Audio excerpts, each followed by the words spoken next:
Muy buenas y bienvenidos a Checkpoint, el programa de Dragon Radio en el que hablamos de videojuegos. Nos gustan los videojuegos y nos gustan los títulos que tienen mucha personalidad. Hmm. Estamos aquí una semana más. A nuestro lado se encuentra, como siempre, Álvaro Arbonés. ¿Cómo estás? Muy bien, aquí descansado, floreciendo en my lane. No, estas cosas que se dicen. No, no, En tu simplemente lane, normal. claro, en plan de hidratado, Re- tranquilito, Hidratado descansado. estoy, pero sí. A ver, porque anoche grabamos esto los viernes a las 12 del mediodía en el Madre programa mía, de gracias Twitch. Álvaro, efectivamente. En Twitch. Recordad que grabamos este programa a las 12 de la mañana en twitch.tv/Aragón Radio, donde además de ver la grabación del programa antes que nadie, podéis ver nuestras lindas caritas, como por ejemplo la cara de sueño que tengo yo, que acabo de volver del concierto de Taylor Swift. Claro, tú vienes del concierto de Taylor Swift y yo vengo de no ver el State of Play porque me fui a dormir porque dije, no van a enseñar nada, voy a Oh, dormir. la única persona inteligente de toda España. Aproximadamente. Claro. Entonces, pues estamos como en lugares distintos del espectro de cansancio. Totalmente. Sí, sí, Vale. yo Ok. descansado, tú no. Sí. Entonces eso. Pues la verdad es que al margen de esto, claro, como he ido al concierto de Taylor Swift, ha sido una semana en la que he tenido muchos trenes, y como ha sido una semana en la que he tenido muchos trenes, he podido jugar mucho a la Switch en el tren, que es una de las cosas que más me gusta en el universo. Entonces luego os cuento a qué he jugado, porque han sido fundamentalmente como los juegos de esta semana, con una pequeña nota al pie. Pero primero, cuéntanos como siempre, Álvaro, ¿a qué has estado jugando? Y en el chat, por favor, contadnos a qué habéis estado jugando esta semana. ¿A qué he estado jugando? ¿A qué he estado jugando? Pues además de los juegos de esta semana, obviamente, he estado jugando a Strider. ¿Qué me diréis? ¿El juego de arcades? No, el reboot de 2014, que está muy muy bien. Creo que se fue muy injusto con él, entre otras cosas porque la gente se obsesionó con que era un Metroidvania y no es un Metroidvania en absoluto, es un juego de plataformas de acción. Y es Uh, excelente. opiniones controvertidas, pero con las que estoy parcialmente de acuerdo, supongo. Es que para mí Metroidvania es cuando tienes que buscar y hacer las cosas y volver activamente, ¿sabes? Ya. Entonces, para mí es un juego de plataformas de acción porque no estás haciendo esto realmente. Por esto mismo yo Metroid 3 no lo llamo Metroidvania, porque de buscar cosas y volver a sitios haces Claro, nada. claro, pero es que el caso de Metroid es peculiar porque está dentro de la saga Metroid, que yo creo que es una cosa como intrínsecamente problemática de llamar a los géneros como juegos concretos del género. Claro, Porque si en algún momento esta saga deja de querer hacer esa cosa, por el motivo que sea, en mi opinión, Metroid 3 lo deja de hacer porque es un juego que no sabe hacerlo bien. claro, Pero también podría ser una decisión artística, en plan de, como pues que no me Strider. apetece hacer este género de videojuegos más, ¿no? Claro. Y, y la cosa con esto es que, claro, si es un Metroid, pues evidentemente asumes que va a ser un Metroidvania, porque el género Metroidvania tiene Metroid en el título, pero eso es como una presión un poco absurda para los juegos en Claro. cuestión que realmente tienen derecho a hacer lo que quieran. No entiendo por qué estoy hablando de esto, porque realmente como que tampoco viene al caso del todo, No, pero pero sí, sí, sí viene, porque al final yo voy a adoptar lo que hacen los japoneses. Los japoneses no llaman este género Metroidvania, lo llaman Search Action. sí, ¿Vale? Buscar, acción de buscar. Me parece muy bien, ¿vale? Hay acción y buscas cosas. está muy bien, Efectivamente, esto sí. es el género. Pero el Strider, si os lo tomáis como lo que es un plataformas de acción o un juego de acción que se basa muchísimo en la velocidad y en el movimiento, es un juego donde moverte todo el rato y Mm, moverte muy rápido y la sensación de velocidad es lo que importa en el juego, es increíble, es un juegazo. 10 de 10. sí. Y además de eso, no te creas que he jugado mucho más porque me está ocupando un poco toda la semana los juegos de esta semana porque, ostras, uff, es que se vienen dos Ya, la verdad juegazos, es ¿eh? que esta semana se ha venido bastante fuerte. Vale. Yo he estado jugando a los juegos de esta semana. He estado jugando a Paper Mario La Puerta Milenaria Remake. Un juego graciosísimo. Que es un juego al que yo le tengo cariño por diversas cosas. Entre otras cosas por la presencia de Viviana, que para quien no lo sepa es como el primer personaje trans que apareció en un juego de Nintendo, que es como trans en el sentido de que la historia apela a ello de manera directa, ¿vale? Y la cosa es que sí que es verdad que el sistema de combate de los Paper Mario y yo hemos discutido un poco en el tiempo. Antes me gustaba mucho, ahora no me gusta tanto porque me parece que la saga lo dejó de evolucionar. Pero siento que el juego, una cosa que tiene entre una cosa y la otra es que es un juego muy gracioso. O sea, que todas las situaciones son extraordinariamente comédicas y se esfuerza un montón en hacerte reír y en que todo sea, al menos en cierta medida, un pequeño chistecito que le quita hierro a Sí. los asuntos. Entonces, pues bueno, me está gustando mucho. Y luego estoy jugando a, se llama Yolk Heroes A Long Time Ago, que es un chiste con, ¿cómo se dice huevo en japonés? Que es un idle game sobre cuidar a una heroína desde que sale de un huevito. Entonces tú cuidas el huevito, luego cuidas a la heroína del bebé, luego se hace mayor y según cómo le hayas cuidado de bebé tiene distintas estadísticas y pues puede como hacer distintas misiones y cositas. Entonces tengo una heroína que se llama Papita. Es Papita segunda, porque se me borró la primera partida en la que estaba la Papita original, pero Papita segunda está siguiendo sus pasos. Y me está gustando mucho. Hacía mucho que no jugaba un idle game, que para quien no sepa son estos juegos que se juegan, digamos, mientras no estás jugando. Haces cosas y cierras la aplicación y el juego pues se va moviendo solo. Hace un poco esto, me está gustando un montón. Además tiene como una estética de Game Boy que ya sabéis que esto es mi punto débil. Sí, sí, es una cosa que te gusta mucho y que está muy bien porque la verdad es que es un juego muy lindo y muy divertido. Es esto, es un idle game, es un juego de tú te dedicas a tus cosas y mientras el juego va haciendo sus cosas. Pero está muy chulo, la verdad. Sí, así que nada, ¿nos lees un poquito qué estaba haciendo, qué está jugando el chat? Pues sí, si me das un segundo para cambiar el nombre del streaming. Te había dicho, claro, estamos cositas del directo, amigos, estamos en Twitch, no habíamos cambiado el título del directo, entonces yo le he dicho a Álvaro que leyese lo que estabais jugando para cambiar el título, pero no nos hemos entendido porque tenemos un cierto nivel de telepatía, pero quizás no tanto todavía. Sí, aún no hemos llegado a ese punto y quiero Claro. recalcarlo aún. Aún, efectivamente, aún. Entonces, bueno, pues no pasa nada porque lo voy a leer yo, ¿vale? Kazumi Lalala está jugando a Humanity y Elden Ring, que es la tercera run. Pasarte Elden Ring 3 veces me parece un logro, ciertamente, porque es un juego bastante amplio y quizás un poquito asfixiante en ciertas cosas. Pero yo también voy a entrar ya, probablemente a partir de este fin de semana, voy a entrar ya también en mi era Elden Ring. Entonces, pues que lo sepáis. Luego, JRS Hapco está jugando Pentiment en Switch, aprovechando que Xbox lo liberalizó. McGill está jugando Helldivers 2 y Baldur's Gate 3, que son dos juegos muy opuestos realmente. O sea, siento que son buenos juegos que compaginar. Ambos juegos que nos gustan mucho en Checkpoint. Luego tenemos a Charlie's Angel 409 que está jugando Shibuya Scramble, más Elden Ring por ahí porque se nota que ya va a salir el DLC. Está ahí Raúl ya, Miñán está jugando... Está jugando Haunty, que es un juego que no sé si lo habéis visto, es un juego independiente que tiene una estética súper chula. Está en Game Pass, no lo he podido probar todavía, pero tengo muchas ganas, porque suena que podría ser material de podcast. Y Wildcraft84 dice, estoy con Slave, Lorelei y State of Decay 2. No he visto que estéis jugando masivamente a Lorelei and the Laser Eyes, que es lo que deberíais estar haciendo si no habéis jugado Lorelei and the Laser Eyes. Porque ahora mismo mi única meta en la vida es conseguir que la gente juegue a Lorelei and the Laser Eyes. Factos. O sea, está, simplemente esto es una cosa de la que yo os quería informar. Sí. Entonces, pues como siempre ya sabéis que tenéis un gusto excelente y si os parece, si no os parece también, no os voy a mentir, vamos a poner un poco de música. Vamos a poner un poco de música y vamos a hablar del primer juego que traemos hoy, porque hoy traemos 2 juegos, ni más ni menos. Álvaro, introdúcenos, por favor.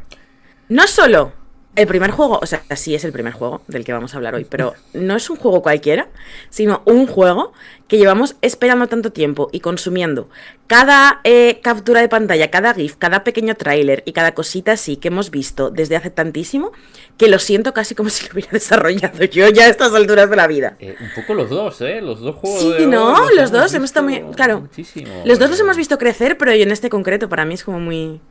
Vale, eso. vale. Pues, a ver, no sé si voy a hablar del primero que crees, porque quizás sea por la naturaleza del videojuego, quizás sea por el público que se ha cultivado, pero este es un medio que tiene una característica bastante única, ¿vale? Que es que tú puedes tener una premisa muy interesante, ¿vale? Y que la gente diga, no me interesa porque es que, ¿de qué género es? No, y es el plan. Efectivamente, vale. Estás hablando del otro juego. Vale, ok. Primero hablo de el que va a ser más difícil de vender. Vale, ok. Este es el que va a ser más difícil de vender, pero también creo que es uno que si os lo vendemos, os lo vamos a vender de verdad. Claro. Es decir, si os gusta, os va a gustar mucho. Claro. Es que, y esto es una cosa, y por eso he querido empezar un poquito más, de empezar ya a contar y luego ya vamos a tope, ¿sabes? Vamos a empezar con uno que es un poquito más complejo. ¿Por qué? Porque, y esto es una cosa que es cierto, entre los jugadores parece que llama más los géneros y los nombres que las premisas. Toda la gente le puedes decir, es un Metroidvania y automáticamente les interesa. Les puedes decir, no, es que este juego va de guay, no sé qué, ¿sabes? Y ponerles una premisa súper interesante y es como, sí, bueno, pero ¿cuál es el género? ¿Cómo se juega, no? Y es como, bueno, cuidado, a ver.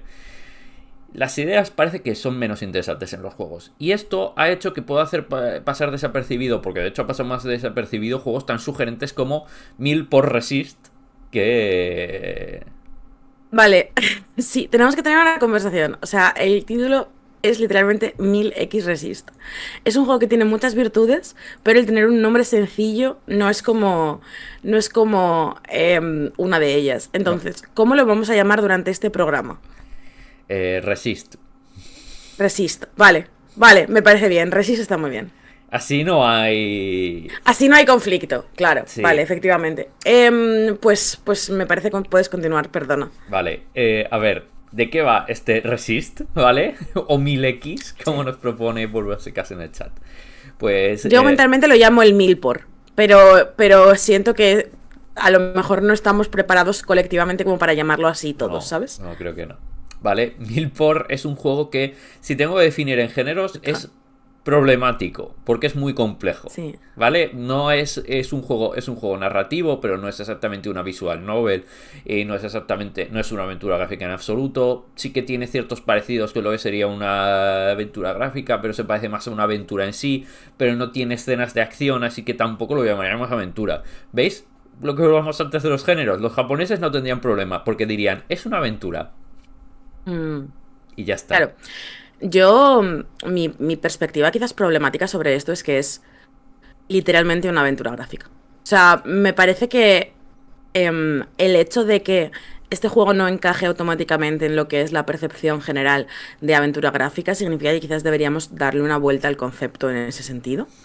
Porque siento que todos los elementos son así, pero no estamos acostumbrados a llamar aventura gráfica a juegos que tienen un poquito más de agencia y un poquito más de interactividad en cuestión de cómo manejas a tu personaje.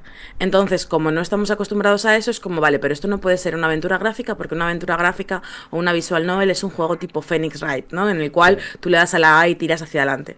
Pero siento que debería, o sea, en pureza, creo que lo que es eso. Claro, por eso yo lo llamaría aventura, porque los japoneses dicen aventura tanto a un Phoenix Wright como a un Monkey Island como a un Hellblade 2.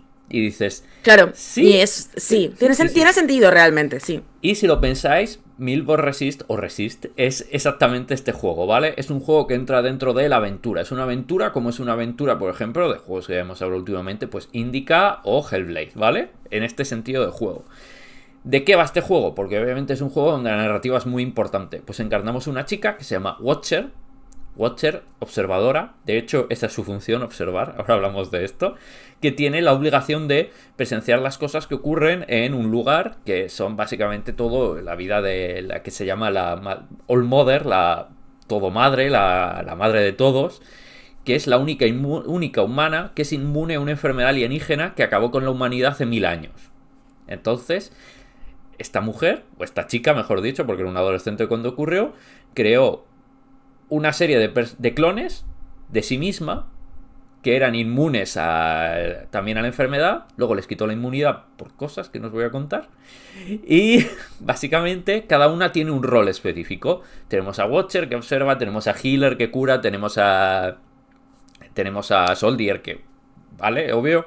O Sí, Fighter, son ¿no? bastante descriptivos, son Sí. bastante descriptivos. De hecho, una de las cosas que es muy evocadora del juego desde el minuto uno es el hecho de el tratamiento que hace de los nombres. Sí, es un tema recurrente en el juego, de los nombres Mm, significan. Y sí. cada una tiene un nombre que es su rol y no pueden salirse de su rol en ningún caso. Y además tienen un color asociado porque la Almother, y esto sí, lo dicen al principio del juego, como no las reconocía porque son todos clones, para no preocuparse dijo, cada una viste de un color y no puede vestir de otro color. Lo cual ya os dice un poco de que esto va a tener un poquito de... Va a tener un poquito de cosa. Es cierto, todas tienen un rol, todos tienen nombres de rol, exceptuando Bam Bam Fire. Sí, que es probablemente que el mejor personaje en ese sentido y me gustaría mucho llamarme Bang Bang Fire en la vida real. Vampire Fire es un nombre increíble. ¿Qué ocurre? Que las Watcher, porque ha habido muchas Watcher en el tiempo, porque luego resulta que, según empieza, nuestra mejor amiga Repair tiene que irse con Almother porque cuando llega un momento ella llama a cada una de estas clones para que se unan a ella.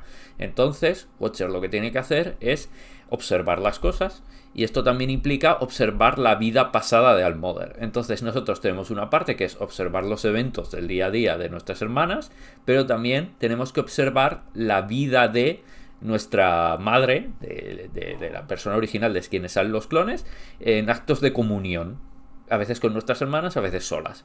Y bueno, iremos desentrañando la vida de esta Allmother, salvo que esta Watcher es un poco menos como les Sí, hubiera digamos que hay, gustado.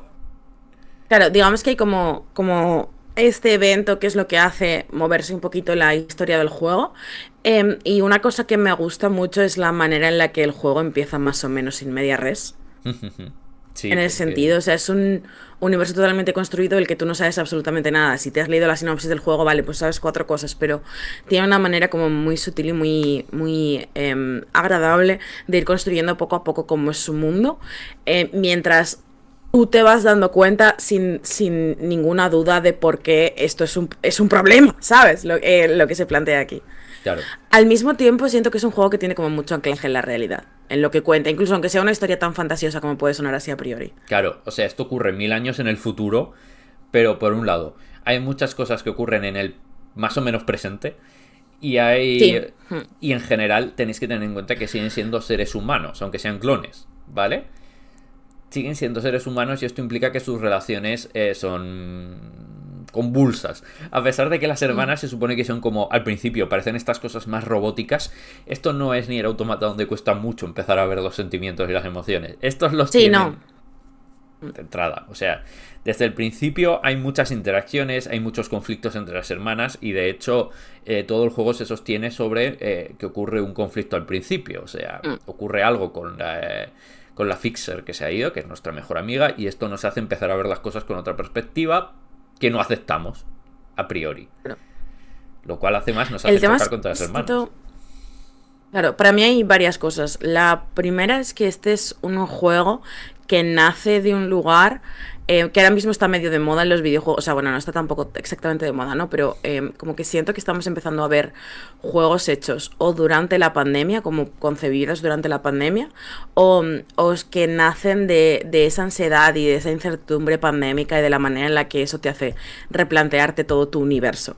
Y creo que Resiste es uno de esos juegos porque, primero, el punto de partida es literalmente una pandemia, o sea, tampoco creo que sea como muy sutil al respecto, no es una pandemia exactamente como la de nuestro mundo, en el sentido de que es como que bajan los alienígenas y entonces los humanos se contagian y entonces tal, pero la manera en la que el juego te describe cómo ha pasado esto es Sí. bastante similar a lo que pasó con nosotros.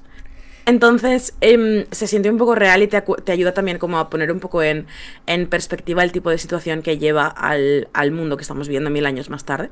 Y luego, segundo, que creo que la intención del juego siempre es un poco mirarte, ¿no? Tanto, o sea, como hacerte sentir visto en el sentido y replantearte ciertas cuestiones. Es muy difícil hablar de esto sin explicaros el Sí. juego, ¿vale? Pero replantearte quizás ciertas cuestiones sociales y emocionales, vamos a decirlo así.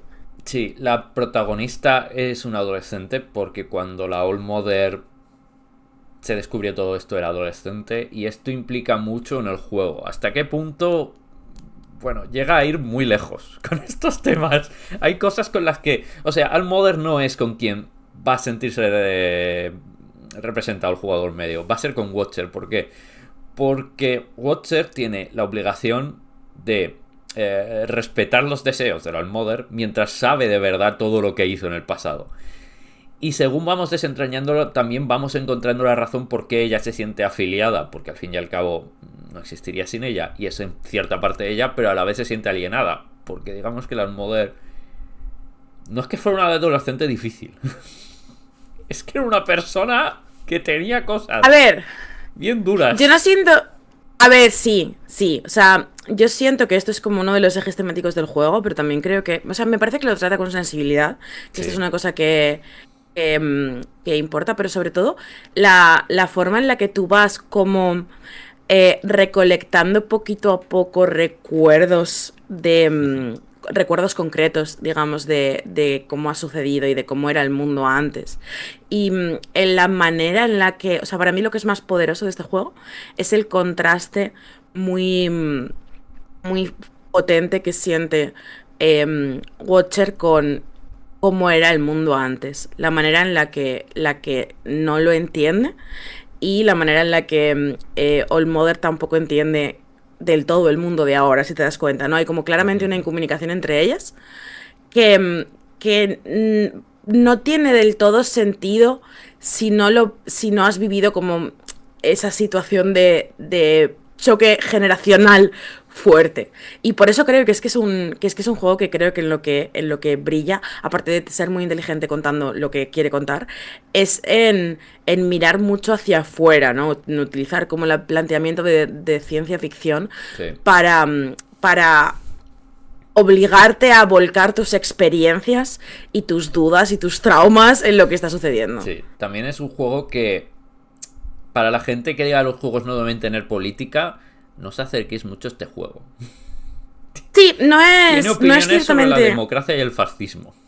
Sí, tiene opiniones sobre la democracia y el fascismo, tiene opiniones sobre ciertas convenciones sociales, tiene opiniones sobre la ética. Joder, es que es muy difícil. Sobre como ciertas cuestiones éticas y morales que rodean nuestro día a día. Y honestamente, me parece bien. O sea, me Sí. parece bien que tenga una posición activa, no solo porque yo estoy de acuerdo en la mayoría de puntos, ¿no? Del juego, sino porque creo que el punto de partida del juego no puede acabar en otro sitio. Sí. De hecho, ha habido algunas partes del juego que en la situación de guerra internacional, digamos, en la que existe ahora mismo, a mí me han pegado un poco fuerte. Sí, sí, sí. Hay cosas, hay cosas. No quiero tampoco ahora entrar en más detalles de lo que hemos Sí, es que es dicho. muy difícil. O sea, es uno de estos juegos que además no es muy largo tampoco. Particularmente, yo creo que a mí me duró 6 horas, una cosa así. Sí, no mucho más, 7 8 quizás, sí. ¿Vale? Entonces es como muy difícil no mencionar temas concretos o cosas concretas sin estropearos lo que a lo mejor sería como un giro agradecido y guay que os va a entrar dentro de 2 horas o algo así. Pero creo que es un juego muy valiente en muchas cosas y sobre todo lo que me sorprende es como lo bien que domina la narrativa para ser de hecho un juego debut Sí. que viene de una gente que no habían hecho juegos antes. Es un juego escrito como Dios, tanto en guión como en narrativa. La narrativa es perfecta, encaja a la perfección con el arte y con las mecánicas del juego, pero además el guión es muy bueno, muy bien estructurado, muy bien pensado para que vayas apilando las capas emocionales que necesitas para llegar a un cierto clímax. Se le ha comparado, incluso por los desarrolladores y con razón, con Neon Genesis Evangelion. Tocan temas muy similares, muy Sí, cercanos, sí. esto es cierto. E incluso estéticamente tiene cierto punto. Menos humorístico en parte de Resist, ¿vale? Hay menos humor, Mm. pero también tiene menos gravedad en las partes, digamos, normales. No hay esta cosa de, ¡ay, vais a morir todos! Bueno, es que ya están muertos. Entonces como que hay Sí.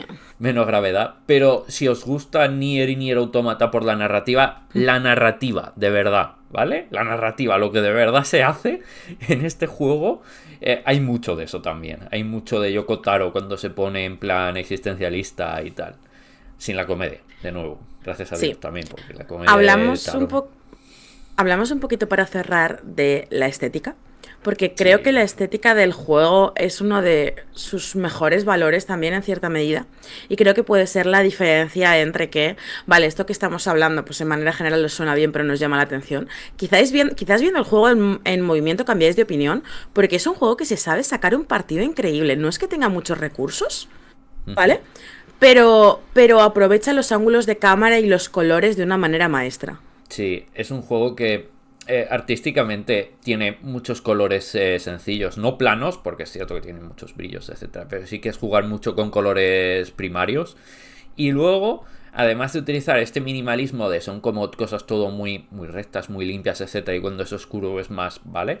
Es utilizar lo que has dicho, lo que ha dicho Paula, un poco los juegos de cámara. Es en plan de, aquí vais a ver juegos de cámara que no veis normalmente en los videojuegos. La cámara se sitúa en sitios interesantes para contar cosas, ¿vale? Y esto le aporta muchísimo al juego porque le aporta un grado emocional también en términos visuales, no solo narrativos. Entonces esto hace que sea extremadamente interesante a nada que os interese, por ejemplo, el cine, la pintura, en el sentido de Claro. el observar también. Esta cosa de... No, el videojuego es todo la acción. No, el videojuego también es la contemplación. O sea, todo tiene cierto grado de una cosa y otra en el arte, quiero decir, no es solo propio el videojuego. De hecho, Y aquí la para mí contemplación una es muy cosa, importante. para mí una cosa muy importante de la manera en la que se plantea el juego es que las conversaciones también tienen dirección de cámara. Es decir, Sí, las conversaciones no son un personaje estático mirándote o un personaje animado mirándote que siempre está en el mismo sitio mirando de la misma manera y un cuadro de diálogo abajo. La pantalla siempre está compuesta, los ángulos, la posición en la que están los personajes, la manera en la que están ubicados, si se están mirando, si no lo están haciendo, si uno está más cerca de la cámara que otro. Todo tiene una intencionalidad sí.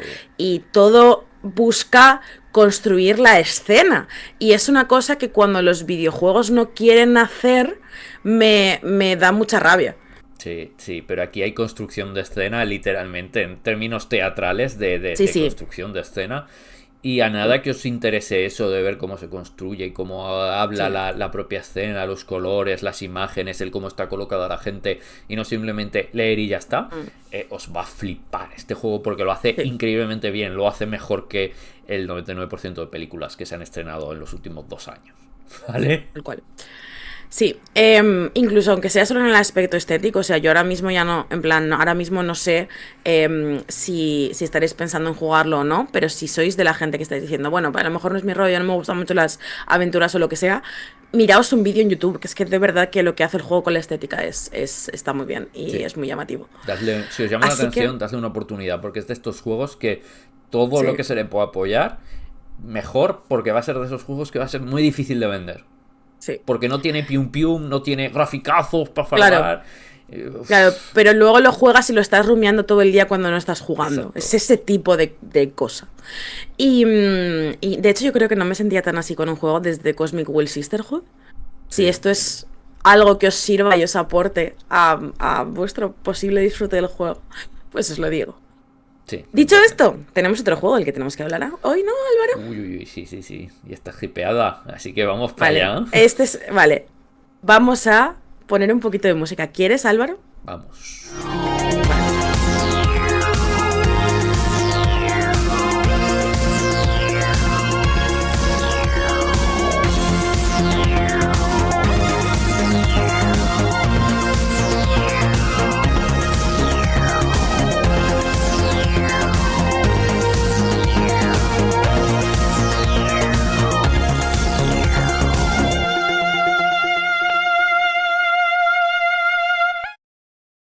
Segundo juego del día. Segundo Vale, juego del día. importante. Quieto todo el mundo. Manos arriba. Cuéntanos, manos arriba. Cuéntanos, Álvaro, ¿qué es el juego del que vamos a hablar hoy? Estoy muy nerviosa, ¿eh? Sí, hay una discusión muy a menudo de cuando alguien dice no me gusta tal sistema. Entonces, ¡buah! Y claro, ¿y cuál es el que propone? Solo estoy diciendo que no me gusta, no digo que tenga que exportar uno nuevo. ¿Por qué? Porque nadie sabe qué forma tendrá la revolución. La revolución llega y lo que se forma después, pues nadie lo sabe. Si lo supiéramos, no haría falta revolución. Nos saltaríamos la revolución, haríamos las cosas y ya está. Las revoluciones son para tirar abajo lo que no funciona. No para montar algo nuevo que funcione. Que eso llegará si Dios quiere, ¿no? Esto es un poco parte de la gracia, ¿no? De estas cosas. Nadie sabe qué forma asumir al futuro y todas estas cosas, ¿no? Y la gracia es que a veces las revoluciones llegan porque precisamente miras al pasado y dices, ostras, qué guay estaba. ¿Y si derribamos todo lo del presente y volvemos al pasado? Sí, esto que puede sonar una idea reaccionaria, ¿vale? No lo es. En el Necesariamente. contexto, no lo es necesariamente. Yo lo que iba yo a decir es, no lo es en el contexto de este juego. Porque Exactamente, sí. ¿de qué juego estamos hablando y de qué género estamos hablando que es que se deconstruye aquí. Claro, hablamos de un juego de SFB Games y hablamos de Crow Country, un juego que deconstruye el survival horror. Sí.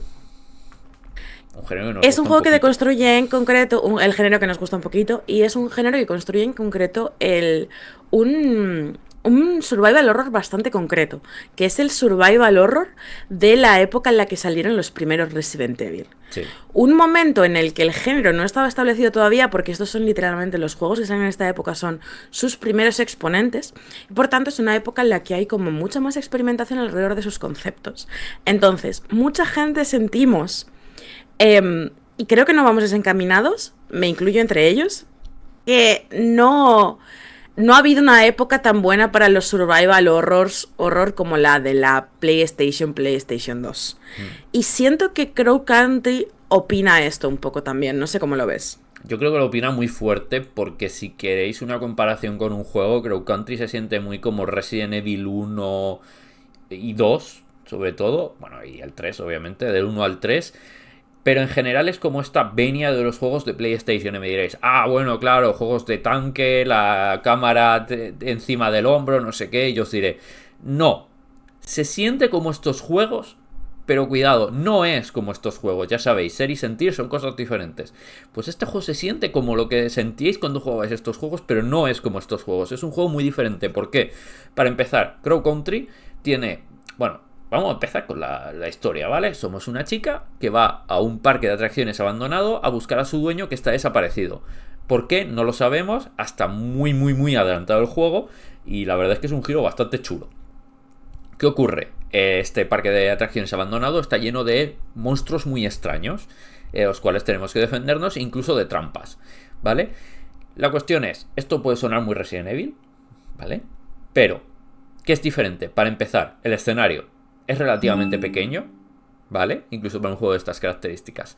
Tenemos una vista semicenital, no lo vemos desde arriba, pero sí que lo vemos en 3/4. Y podemos girar la cámara con los gatillos en todo momento, como si fuera un diorama. Podemos hacer tiki, tiki, tiki. Sí, esto es una cosa con la que yo no estaba, no sé cómo decirlo, o sea, al principio no estaba del todo segura de si me iba a funcionar, porque creo que la cámara fija es gran parte de la identidad de este tipo de juegos, pero está implementado de una manera en la que mirar es muy interesante, pero ciertas escenas tampoco pierden la gracia, porque también está manejado, digamos, con un poco de tino y un poco de mimo en la manera en la que se plantea cada escenario. Claro, la gracia es que todo lo que aportaba la cámara fija se busca replicarlo con estos movimientos de cámara. ¿Cómo? Pues una de las cosas que hacía muy bien la cámara fija era hacer que algunos zombies no se vieran en un primer vistazo, que tuvieras que utilizar el oído y escucharlos. Por ejemplo, esto es una cosa que hace muy bien Resident Evil 1, Resident Evil 2, ¿verdad? Lo que hace Crow Country es que la cámara de base que tenemos cuando entramos en ciertos sitios no nos deja verla en todo tal y como está. Entonces muchas veces hay enemigos que están fuera de nuestra vista y tenemos que mover un poco la cámara para, vale, estabas ahí, y asegurarnos que la entrada sea la óptima. Entonces lo que hace es replicar esa misma sensación, pero además dándonos algo nuevo, que es como este pequeño puzzle de juego con la cámara, que creo que está muy bien y es muy interesante porque le aporta un algo más. A esto hay que sumar que lo que estaba diciendo es que no tiene controles de tanque. Podéis poner controles de tanque si queréis, ¿vale? El juego te da la posibilidad, pero tiene un estilo más moderno, más fluido. Tú puedes moverte y no tienes que estar girándote para moverte, ¿vale? Tú mueves en las direcciones y te mueves. Eso sí, para disparar hay que apuntar. Esto de disparar mientras te mueves, Claro, esto es importante. no ocurre. Sí, creo que está bien en ese sentido, porque la forma en la que el juego tiene un low poly moderno, pero que también es un poco impreciso a propósito, haría que un combate a lo mejor más ágil se sintiese raro o acabase generando frustraciones. Sin embargo, aprovechando esa limitación para hacer un combate un poquito más lento, pero que parece que es lento por un sentido, equilibra mejor. Yo creo que sobre todo, ni siquiera es una cosa de dificultad, es sobre todo como una cosa de la frustración que tú sentirías. Sí, sí, porque es cierto que si fuera activo con el movimiento sería más frustrante, porque los escenarios son mucho más pequeñitos, hay como muy poco margen para actuar normalmente, y y digamos que apuntar es un poco complicado. No complicado de que sea difícil, sino de que el puntero no va exactamente como nosotros queremos, etcétera, lo cual le da también un punto, que es un poco lo que intentaban conseguir estos juegos con estos sistemas de puntuado, ¿sabes? De apuntado, que no fuera tan fácil, simplemente, bueno, disparo, ya está. Porque no es la gracia es sobrevivir, la gracia es que es complejo, tienes nervios, estás en una situación tensa, no necesariamente eres un experto en armas, en este caso no lo eres, porque la chica protagonista no lo es. ¿Sigues? Claro, siento que el jugar alrededor del hecho de... Es que justo hablamos la semana pasada de Hellblade, que es un juego que también hace esto, el aprovechar que su protagonista no es como una guerrera súper cualificada, sino que simplemente es alguien que contextualmente se ha visto en este papel, en un papel que le sobrepasa lo que a priori son sus capacidades, y entonces eso se traslada a las mecánicas del juego. Creo que Crow Country también es un juego que hace esto, y me sorprende que sea algo que casi en todos los casos solo hacen los juegos de terror. Claro, y creo que está un poco mal en ese que solo lo hagan Sí, está un poco ellos, mal. porque es muy aprovechable. Quiero decir, no todos los juegos tienen por qué ser de acción, no todo el mundo tiene por qué saber controlar las habilidades necesarias para ello. Entiendo que es la forma fácil. La forma fácil al final de interactuar con el mundo y los verbos más fáciles es disparar y disparar bien para no Por generar supuesto, frustración. sí. Pero eso no significa que sean las únicas maneras posibles. Y además creo yo que los videojuegos tienen una larga historia que demostró que es así. Quiero decir, tú coges los juegos de los 8 bits y 16 bits y hay juegos a patadas que no utilizan ningún verbo similar a disparar y funcionan increíble. Quiero decir. Sí, sí, la verdad es que no sé cómo decirlo. Tampoco pensaba que iba a ser originalmente cuando salió la demo. No jugué la demo porque ya sabes que soy anti-demo siempre que puedo evitarlo. Pero originalmente cuando salió la demo y un poquito más tarde cuando empezaron ya a salir como clips del juego más o menos terminado y tal, porque llevábamos siguiendo el desarrollo un montón de tiempo, pensé que sería más, o sea, sería más obtuso de lo que es, en ese sentido. Pero es que creo que una cosa que hace muy bien Crow Country es entender qué partes de los survival horror que romantizamos no estaban tan bien. Por ejemplo, los puzzles. Por ejemplo, los puzzles, claro, vamos a hablar de los puzzles. Vamos a hablar de los puzzles. Los puzzles son una cosa que a mí personalmente, claro, a mí no me gustan mucho los juegos de puzzles, pero no me desagradan los puzzles, los juegos del terror. Creo que los puzzles son una buena excusa para ir de un lugar a otro constantemente. Cuando moverte por el escenario tiene coste de oportunidad, hay una cierta amiga en tener algo que tienes que resolver, que necesitas resolver, pero que no sabes muy bien, que tienes que darle un poco la vuelta. Entonces, como la manera en la que te esfuerzas en prestar atención, porque sabes que si no prestas atención y no sabes qué llave va en qué puerta o qué medallón va en qué estatua, vas a tener que dar más vueltas. Esto quiere decir que vas a perder más recursos, que vas a perder más vida, que vas a gastar más munición. A mí me gusta. Es uno de los motivos por los cuales los puzzles de Resident Evil 2 y la reinterpretación de los puzzles de Resident Evil 2 que se hizo en Resident Evil 2 Remake me parecen bien, porque creo que son una manera de ejercer presión sobre el jugador, ¿no? Que quieras meterte en el juego y quieras estar al 100%. Pero los puzzles en sí no tienen tanto valor. O sea, el valor es contextual a los puzzles. Entonces, cuando salen propuestas, por ejemplo, se me ocurre el Alone in the Dark nuevo. Sí. Cuando salen propuestas que tienen puzzles que son difíciles, de verdad, como muy difíciles, siento que no es del todo lo que tendría que ser o no es del todo para lo que sirven. Aquí yo sigo defendiendo los puzzles de Alone in the Dark, pero reconozco a mí hay alguno que me mata en vida, ¿eh? Pero porque creo que a Alone in the Dark lo que le sobran son los disparos. Creo que si Alone in the Dark fuera un juego claro, de puzzles de terror sería un mejor juego, quiero decir. Claro, pero eso es claro, hay una diferencia entre eso, o sea, quiero decir, si un juego de puzzles es de puzzles, entonces puedes centrarte en los puzzles, pero si un juego es un 50-50, pues entonces creo que el tipo de puzzles que hace tiene que ser de otra manera. Y creo que Alone in the Dark, que su problema es precisamente que no sabe qué tienes que elegir y lo que hace es hacer todo a medias, o sea, y no termina de confluir. Pero eso no le ocurre a Crow Country, porque sus puzzles son... hay muchas cosas de encuentra tal pieza y descubre cuál es, etcétera. Y generalmente es esto, es descubre qué pieza es para encontrar este objeto, para poder utilizar este objeto en esta otra puerta, para poder seguir avanzando, bla, bla, bla.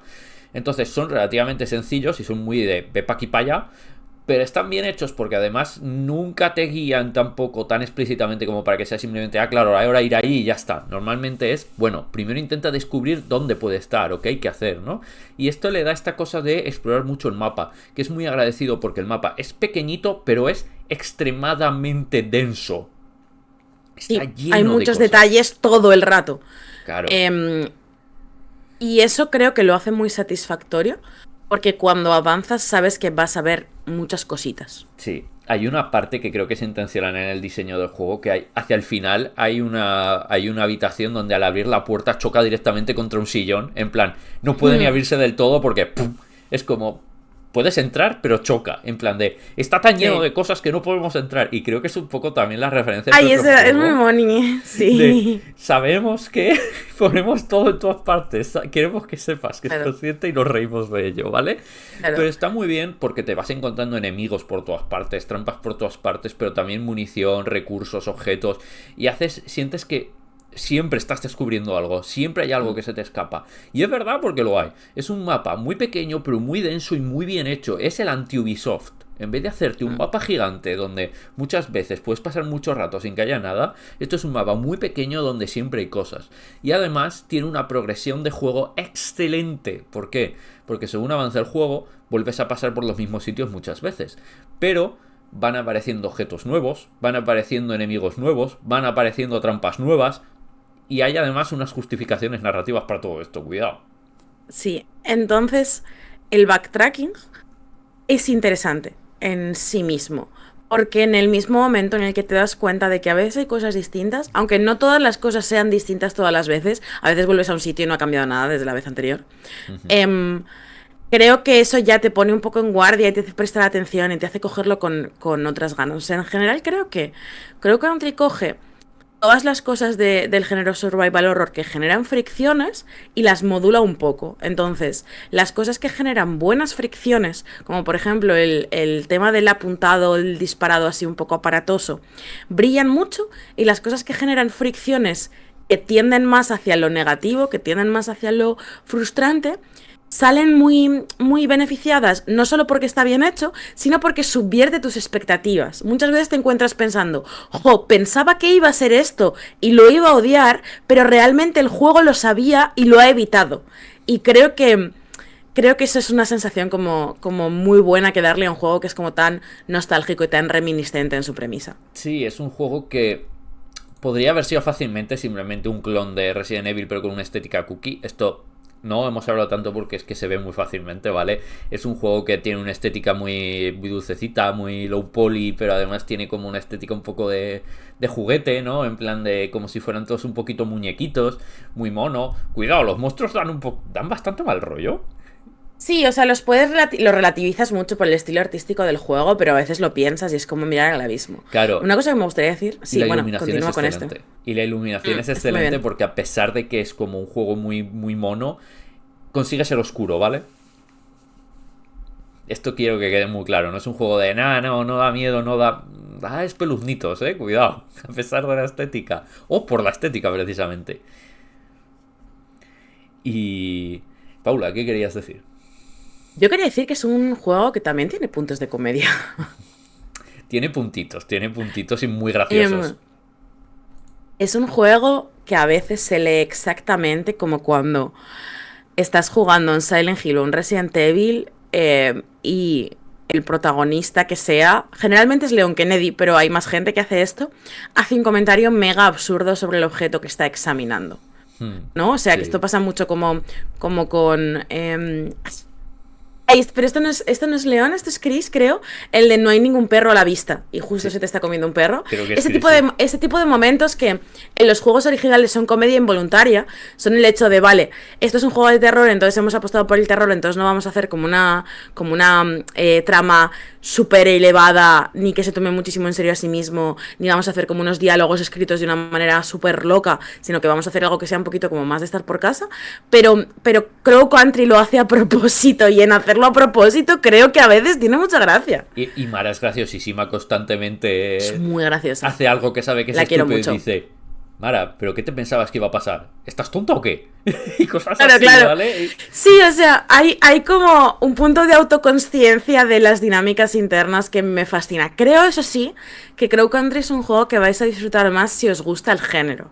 Es decir, aunque sea lindo y tal, si no os gusta, creo que a lo mejor no es tan súper recomendable. Creo que puede gustar igual, pero creo que te pierdes gran parte de esa fascinación que nos ha pasado a nosotros. Pero también puede ser una puerta de entrada. Si os llama la atención y nunca Hmm. habíais tenido curiosidad por los survival horror, igual este es el punto donde os puede gustar. Aunque solo sea porque Mara, para coger cualquier objeto, hace una sentadilla de sumo, lo cual es rarísimo. Es que ¿por qué hace eso?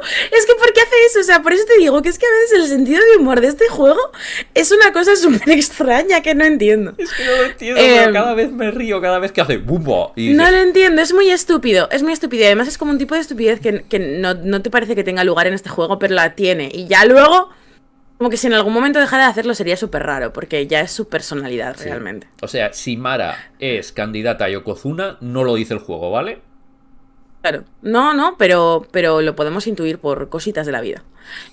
Entonces, bueno, con esto yo creo que consolidamos otro programa de juegazos que han salido en el mes de mayo por ningún motivo en particular, porque ha sido una auténtica locura. Y no han Aún acabado nos queda esta alguna serie de cosita. programas. Sí, aún nos queda alguna que otra cosita, porque yo, amigos, todavía no he jugado a Animal Well, pero pienso ponerle solución a esto Y yo no he jugado a bastante Nine pronto. Sols. Que la demo me flipó tanto que, vamos, le Claro. puse dinero al crowdfunding. Tengo ahí el juego. Claro, entonces, pues bueno, iremos avanzando poquito a poco con ellos. Como siempre, muchísimas gracias por estar aquí con nosotros una semana más. Nos vemos la semana que viene.